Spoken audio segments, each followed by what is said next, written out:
Well, hello, boys and girls. It's when I feel like 8 o'clock. I'm Pearl of Wisdom, and you're listening to my NHL Pearls of Wisdom. Yes, you are. But you already know that because everybody in the land knows that. I got a few things I got to... Okay, what I'm going to be talking about is there's a big rumor with the Montreal Canadiens. And I'm going to talk about that just a little bit. First, I got some people I need to show appreciation to. There's Eric Card has a new channel. Eric Card. It's, I'll put down in the comment. He'll be down in the comment section. Or I'll put a link. He did the preliminary round of, or what a play-in round video. That's what I'm trying to say. Of video. That was the first one he did from what I can understand. He also does hockey cards, and he has hockey card giveaways, all of that stuff like that. And I'm going to put that down there on the bottom because I like the Eric Card. The Eric Card is a good guy.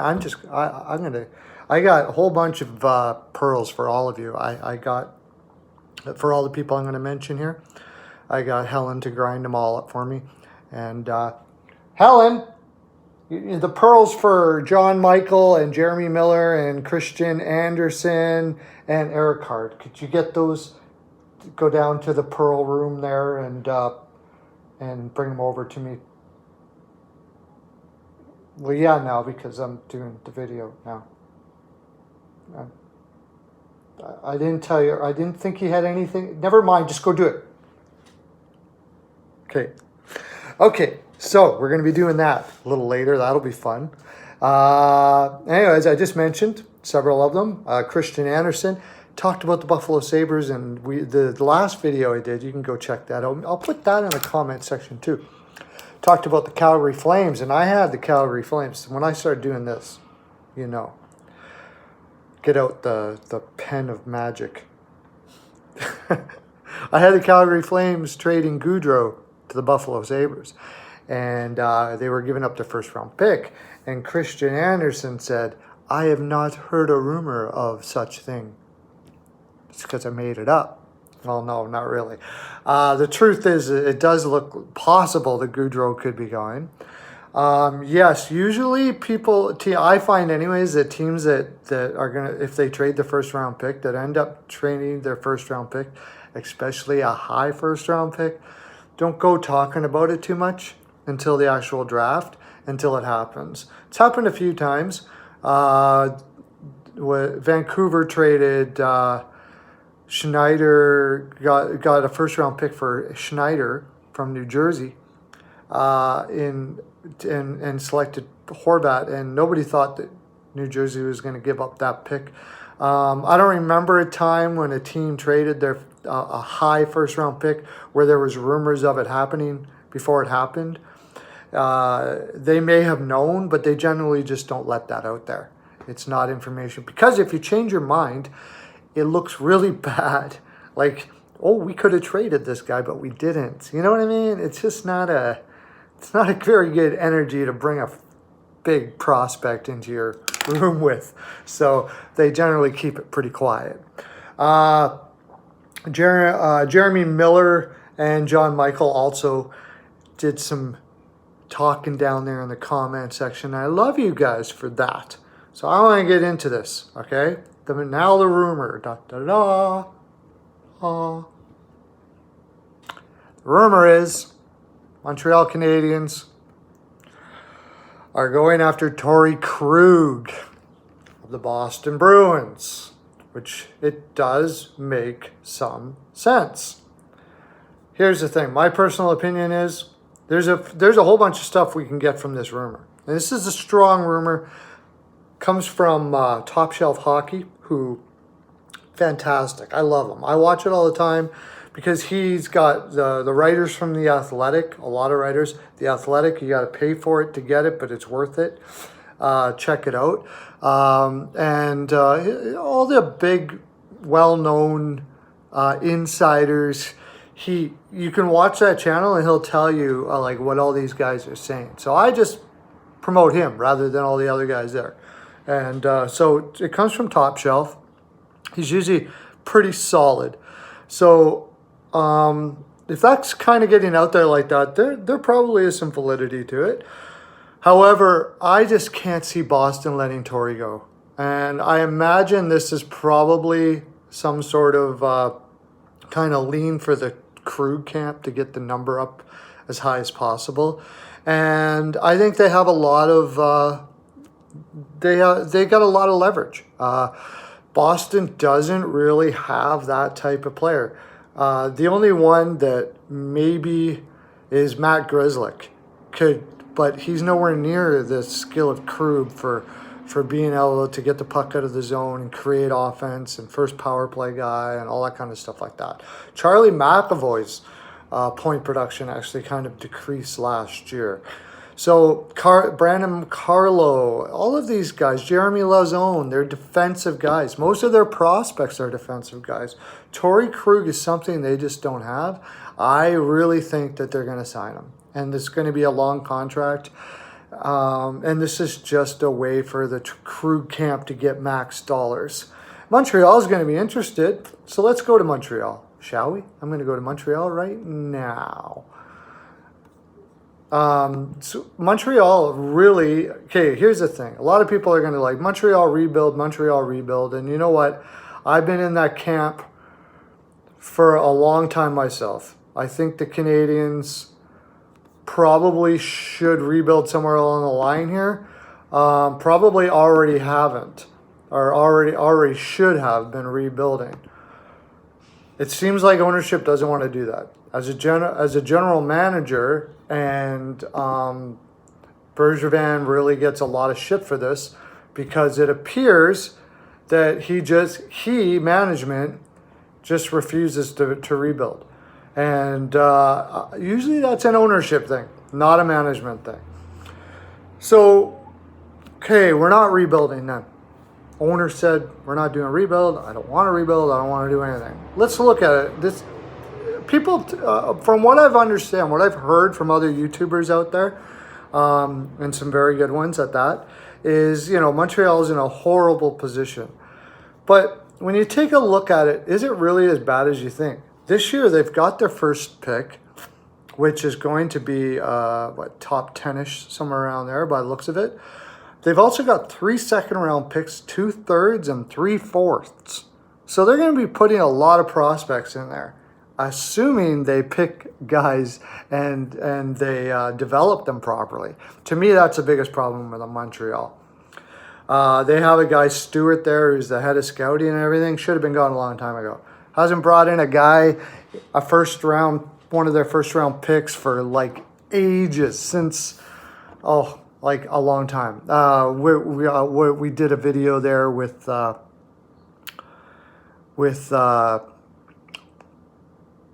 the Wall Hockey John. And we mentioned that. It's been like 10 years. Like, how do you keep your job, dude? It's the biggest problem that they have. So they're not rebuilding. They're going to continue stacking this lineup as much as we can. Let's look at, it's actually, right now, it's not a bad time to do this.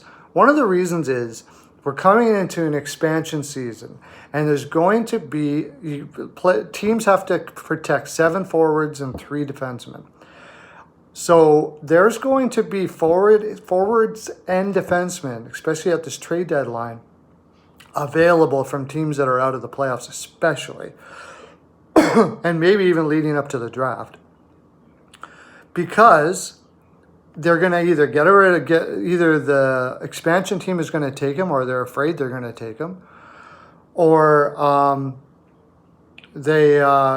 so they're going to have to give him up for virtually at a very low price. So Montreal is a good time for them to pluck those guys and not worry about who the expansion team takes. Stack your team full of depth. And I think it's possible for Montreal to actually do that. Become a depth team. If you're not going to have high-end talent like, say, McDavid or McKinnon or Crosby or stuff like that, the way you're going to win a cup, the only other way you're going to win a cup is that your third and fourth lines are stacked with serious talent, good talent, good depth. The St. Louis Blues, O'Reilly was their number 1 center. you can make a case that he's not even a top 10 number one center in the league. Pietrangelo, okay, they did have Pietrangelo, but Montreal has Weber. Montreal has Price still, and I know his numbers haven't looked that great, but he's played with a very average defense in front of him and a very average team in front of him. So, what can we do? Well, the Krug rumor we just talked about is not likely to happen. If that were to happen, fantastic. They certainly need a guy like that. Jeff Petrie, extremely underrated, and Shea Weber, good 1-2 guys. Besides that, Ben Sherratt, he's turned into a top 4. It's not bad. Brett Kulak, probably maybe not a top 4, although he's played very well.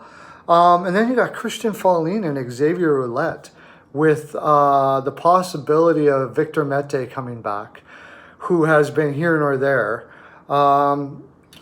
So we're going to have to add a defenseman. So I was thinking, what defenseman out there, if you're, like I said, if you're going to not have there's no defenseman out there besides Pietrangelo that you're going to be able to bring in and give like max dollars to.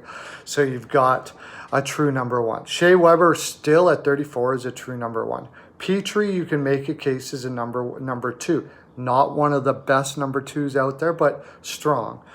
I was thinking in Vancouver, they got a guy who's from Ontario. His name is Tanev. Who in Montreal has a hard time finding free agents, partially because of their structure, their tax structure. So I don't think he's going to go back to Vancouver. I think there'll be a lot of teams vying for his services, though. And for my money, Montreal has quite a bit of cap space, something like $20 million. Now, they have some guys that they do have to sign, but not that many. They still should have plenty of cap space to grab at least 2 players off of free agency. Now, this year, again, because of expansion, it's not very good for the free agents this year because there's going to be a lot of teams that are like, well, why am I going to go grab a guy when I'm going to lose a guy anyways? Even Montreal could say that. Let's say they grab Tanev. They give him however many millions, probably going to have to give him a no-trade clause because he's going to be like, why do I want to go over there? I want expansion protection. So you're probably going to have to give him an NTC. You've got Ben Sherratt, also has an NTC already. Jeff Petrie, NTC, and Shea Weber. So those 3 guys are going to be already needed to be protected for the expansion draft. So how do you convince this Tanev to come over? I say give him a huge one-year deal. Give him like $7 or $8 million on a 1-year deal. It's not going to give you you've got tons of cap space. So like I said, $20 million up until right now, with Dale Weiss to sign. Max Domi, I'll talk about Max Domi in a second. You sign him up and to a 1-year deal, and then he's a free agent. He can go anywhere he wants next year. You can re-sign him again. And he probably would re-sign with you now because you gave him the $7 or $8 million deal. You see what I mean? Same thing for the next guy I'm going to talk about. I say Max Domi. We have to re-sign him right now. I've heard all over the place. The reason why he left Arizona was because he just doesn't get along with people in the room. He's kind of an idiot. Okay, I'm just going to say it. That's what I've heard. It looks like Montreal is kind of worn thin on his stuff too. I don't know what kind of idiot he is, but I know one thing. So Subban, he was a certain personality, and he didn't sit well. I don't think Montreal is going to stick around with him.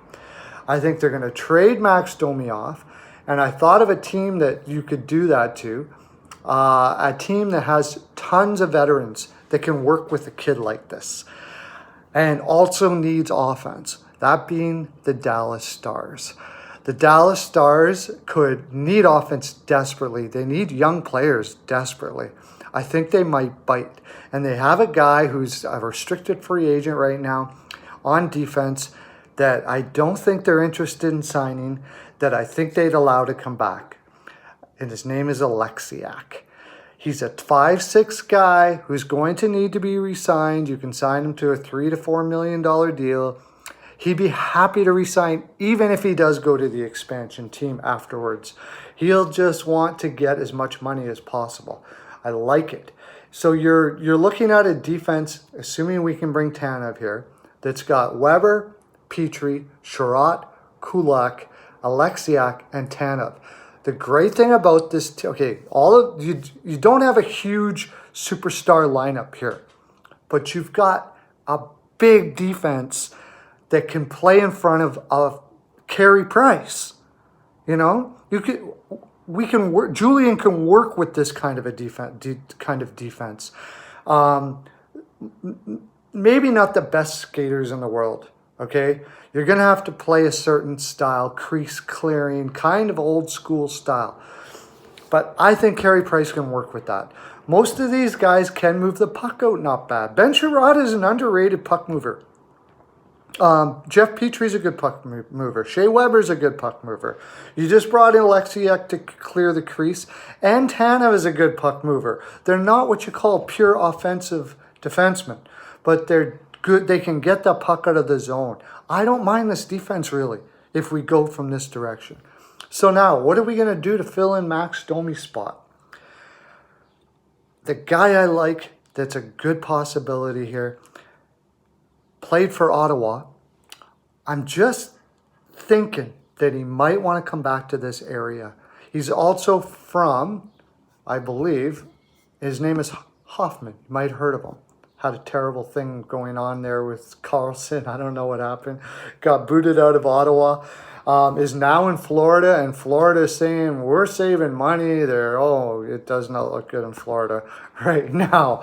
So I definitely don't think that they're going to be signing the guy up again. He's from Kitchener, Ontario. Again, why Hoffman, this is a guy that you're going to protect in your top 7 anyway. So you can say, look, you're not going to the expansion team. We're going to take you back. We're going to make sure we protect you. You have the fortunate ability to be able to tell him that and show him that it's fine. You may have to give a no trade clause here as well. But now you're looking at a team that has some depth. And that's what I think that's what Montreal's going to have to do if they got a chance here. You got Tatar, Dandino, and Armia. Okay, I would say Suzuki here. Suzuki next year, I think, is going to be ready for prime time. But let's say Dandino for now. Hoffman, Suzuki, and Gallagher. That is a decent second line. Drouin, Jordan, Whale, and Lehkonen. Okay, maybe not so bad. We're also going to be looking for a third line center. For sure, here. Out there on the free agent market. But I wouldn't worry about that right now because we can fill in these holes. We've got some forwards like Ryan Poehling. Can try him in there. Jake Evans looked like he was giving himself a pretty good go. You got some young players. Let's find out if these guys, Jesper Kotkaniemi, because he over his injuries, can he come back and play that role very soon? I personally think he should stay in the minors for a while and let that body build up. They made a mistake. And they've made too many mistakes with their young players, rushing them too fast. But give them a shot at camp, see what they can do. And if need be, we can trade some of those draft picks because next year, Montreal also has a lot of draft picks. So it doesn't look too bad. You got a lot of the second round picks. You got a good first round pick. You can still keep on building that prospect pool and build some depth. You never know. This team might be able to make it in. A good, strong depth team. We're still looking for a number 1 center. I think Suzuki is going to be that, though. So I don't know if I'm going to throw a whole bunch of cap space at a number 1. I really love Suzuki. I personally don't think Montreal is in as bad a shape as they say they are.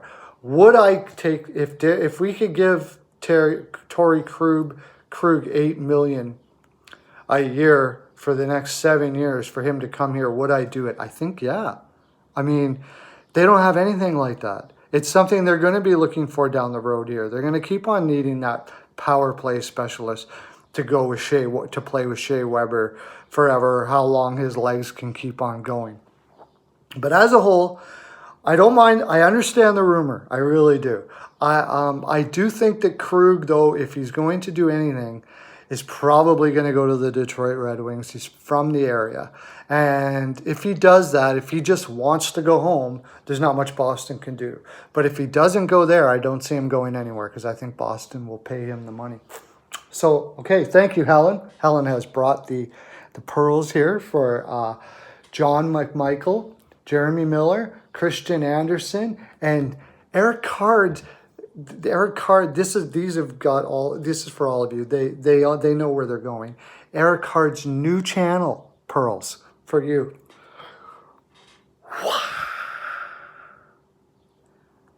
By the way, hit the subscribe and the bell, and I'll send you a My NHL Pearls of Wisdom necklace sent to you by Hernandez or Melissa in the Pearlocopter. Hit the like button. Don't forget the like button. And if any of you want to do one of these, if you notice, I do the Philadelphia Flyers, Jamie Basco, one of the finest writers in the land. David Staples for the Edmonton Oilers, writes for the Edmonton Journal, has been writing for 30 years. I was amazed that he got together with me on a collaboration video. If you would like to do a collaboration video, comment in the bottom. Let me know, and we can probably make that happen because I enjoy it, and I enjoy you. Make sure you're commenting down there. Tell me everything you got to say. What do you think about the Canadians here? Do you think that they can pull off Torrey Krug or do any of the things I said? Am I just talking out of my ass? I even forgot to mention Cale Fleury, by the way. Forgot to mention Cale Fleury's there too. So they do have enough depth on that team. And they have an interesting roster. I think it can work out okay. Have a great day. Lots of love to ya.